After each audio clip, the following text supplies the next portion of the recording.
Negara Indonesia adalah negara yang berdasarkan atas kedaulatan rakyat. Landasan hukum negara Indonesia menganut kedaulatan rakyat ditegaskan dalam UUD Negara Republik Indonesia tahun 1945. 1. Pembukaan UUD Negara Republik Indonesia tahun 1945 alinea keempat yaitu, maka disusunlah kemerdekaan kebangsaan Indonesia itu dalam suatu Undang-Undang Dasar Negara Indonesia yang terbentuk dalam suatu susunan negara Republik Indonesia yang berkedaulatan rakyat. 2. Pasal 1 ayat 2 UUD Negara Republik Indonesia tahun 1945 menegaskan, kedaulatan berada di tangan rakyat dan dilaksanakan menurut Undang-Undang Dasar.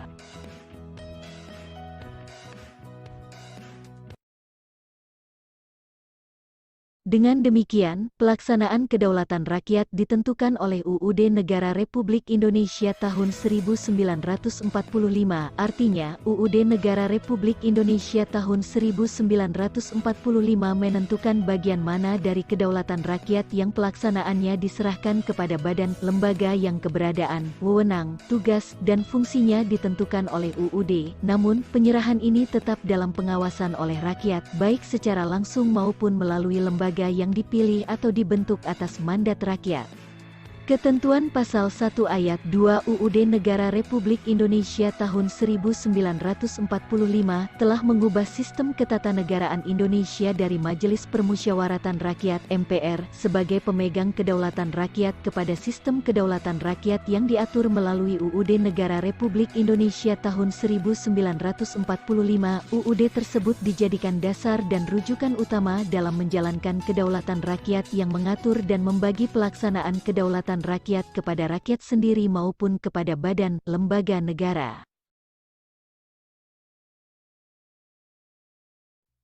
Selain menganut teori kedaulatan rakyat, negara Republik Indonesia dipertegas dengan kedaulatan hukum. Dalam UUD Negara Republik Indonesia tahun 1945 Pasal 1 Ayat 3, dinyatakan, negara Indonesia adalah negara hukum, dan dalam Pasal 27 Ayat 1, segala warga negara bersamaan kedudukannya di dalam hukum dan pemerintahan dan wajib menjunjung hukum dan pemerintahan itu dengan tidak ada kecualinya. Kedua pasal ini menegaskan bahwa pelaksanaan kedaulatan rakyat oleh lembaga negara sesuai UUD tidak bersifat mutlak atau tanpa batas. Kekuasaan, tugas, dan wewenang lembaga negara dilaksanakan sesuai dengan peraturan perundang-undangan yang berlaku. Berdasarkan paparan di atas, maka prinsip-prinsip kedaulatan negara Republik Indonesia adalah sebagai berikut. Nomor 1, negara Indonesia adalah negara kesatuan yang berbentuk republik. Nomor 2, kedaulatan berada di tangan rakyat dan dilaksanakan menurut Undang-Undang Dasar. Nomor 3, negara Indonesia adalah negara hukum. Nomor 4, Presiden tidak dapat membekukan dan atau membubarkan Dewan Perwakilan Rakyat. Nomor 5, menteri-menteri diangkat dan diberhentikan oleh Presiden. Nomor 6, MPR hanya dapat memberhentikan Presiden dalam masa jabatannya menurut UUD. Prinsip negara kedaulatan rakyat memiliki hubungan yang erat dengan makna demokrasi. Demokrasi berasal dari kata demos dan kratein. Demos berarti rakyat dan kratein berarti pemerintahan. Secara harfiah, demokrasi memiliki pengertian pemerintahan rakyat. Abraham Lincoln mengartikan demokrasi sebagai pemerintahan dari rakyat, oleh rakyat, dan untuk rakyat. Jadi, dalam negara demokrasi, rakyat yang memiliki kekuasaan untuk mengatur pemerintahan atau kekuasaan ada di tangan rakyat. Hal ini sejalan dengan makna kedaulatan rakyat. Dalam perkembangannya, demokrasi mengalami pasang surut. Hal ini ditandai oleh adanya beberapa istilah demokrasi yang menunjukkan bentuk pelaksanaan sistem pemerintahan demokrasi di suatu negara. Budiarjo, 2003, mengemukakan sejumlah syarat dasar untuk terselenggaranya pemerintah yang demokratis di bawah rule of law, sebagai berikut. Nomor 1, perlindungan konstitusional. Nomor 2, badan kehakiman yang bebas dan tidak memihak. Nomor 3, pemilihan umum yang bebas. Nomor 4, kebebasan untuk menyatakan pendapat. Nomor 5, kebebasan untuk berserikat, berorganisasi dan beroposisi. Nomor 6, pendidikan kewarganegaraan. Kita telah mengetahui bahwa negara Indonesia adalah negara yang berdasarkan demokrasi Pancasila. Demokrasi Pancasila memiliki makna demokrasi yang dijiwai oleh nilai-nilai Pancasila sebagai satu kesatuan, demokrasi yang dijiwai oleh nilai ketuhanan yang Maha Esa, kemanusiaan yang adil dan beradab, persatuan Indonesia, kerakyatan yang dipimpin oleh hikmat kebijaksanaan dalam permusyawaratan, perwakilan, dan keadilan sosial bagi seluruh rakyat Indonesia. Demokrasi Pancasila merupakan demokrasi yang sesuai dengan bangsa Indonesia, karena bersumber pada tata nilai sosial budaya bangsa yang sudah melekat dalam kehidupan masyarakat sejak dahulu. Asas atau prinsip utama demokrasi Pancasila, yaitu pengambilan keputusan melalui musyawarah mufakat. Musyawarah berarti pembahasan untuk menyatukan pendapat dalam penyelesaian masalah bersama. Mufakat adalah sesuatu yang telah disetujui sebagai keputusan berdasarkan kebulatan pendapat. Jadi, musyawarah mufakat berarti pengambilan suatu keputusan berdasarkan kehendak orang banyak rakyat sehingga tercapai kebulatan pendapat. Musyawarah mufakat harus berpangkal tolak pada hal-hal berikut. Nomor 1.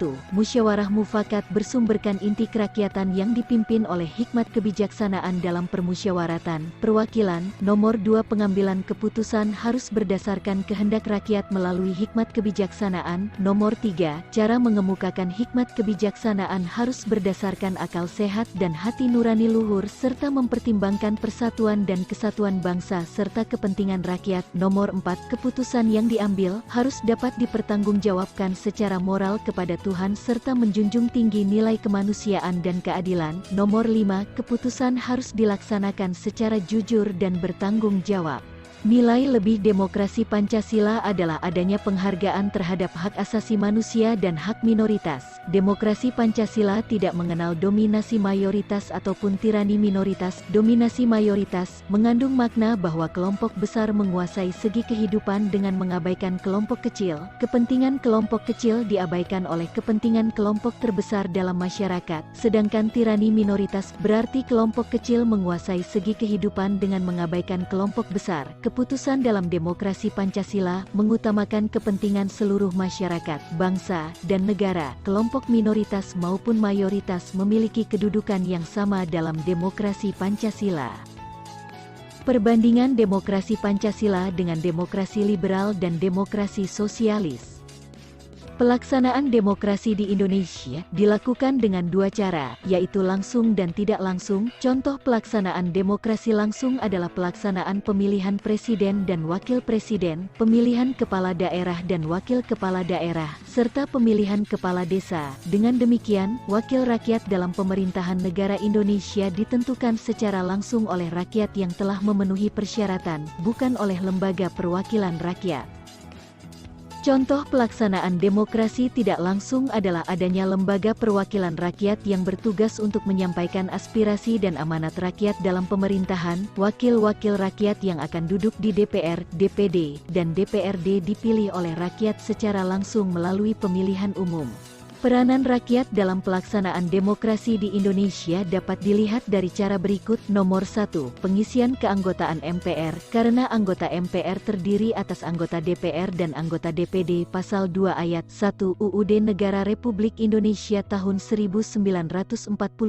Nomor 2. Pengisian keanggotaan DPR melalui pemilu. Pasal 19 ayat 1 UUD Negara Republik Indonesia tahun 1945. Nomor 3. Pengisian keanggotaan DPD. Pasal 22C ayat 1 UUD Negara Republik Indonesia tahun 1945. Nomor 5. Pemilihan presiden dan wakil presiden dalam satu paket pasangan secara langsung. Pasal 6A ayat 1 UUD Negara Republik Indonesia tahun 1945. Nomor 5. Pemilihan kepala daerah dan wakil kepala daerah UU Nomor 23 tahun 2014.